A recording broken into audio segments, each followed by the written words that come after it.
Hello বন্ধুরা, দেখো আজকে আমি পনিরটা বানাবো। তো বাড়িতেই বানাবো নিজে। এখানে আমি 2 কিলো দুধ নিয়েছি। এটাকে আমি প্রথমে ভিনিগার দিয়ে ফাটিয়ে নেব।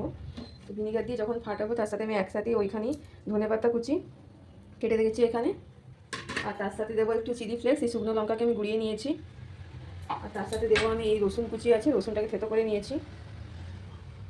আর দেবো একটু নুন আর মরিচ গুঁড়ো।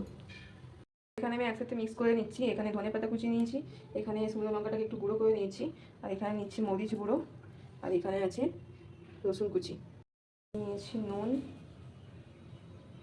দেখো এটা ফুটে এসছে, এবার এখানে আমি ভিনিগার দিয়ে দেবো।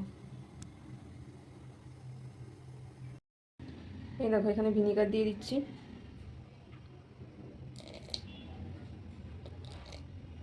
যে মিক্স করে রাখা ছিল সব একসাথে এর মধ্যে দিয়ে দিচ্ছি।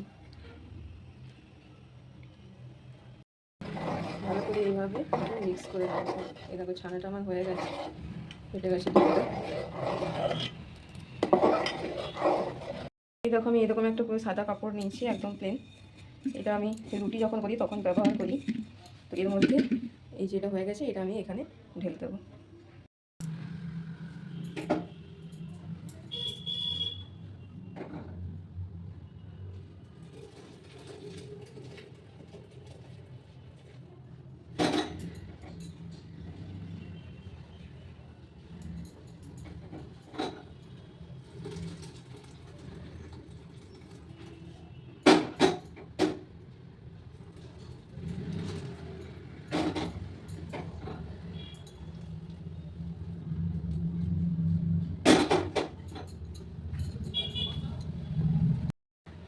এইভাবে জলটা ঝরিয়ে নিচ্ছি।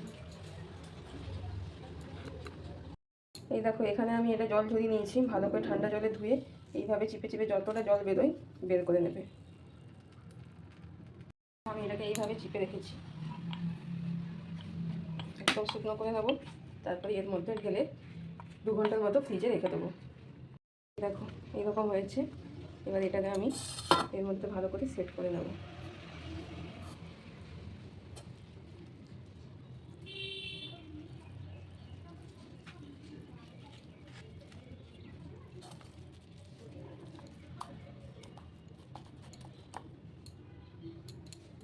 ভালো করে এইভাবে চামচ দিয়ে এটাকে ঢাকা দিয়ে ফ্রিজে তোমরা রেখে দিও 2 ঘন্টার মতো।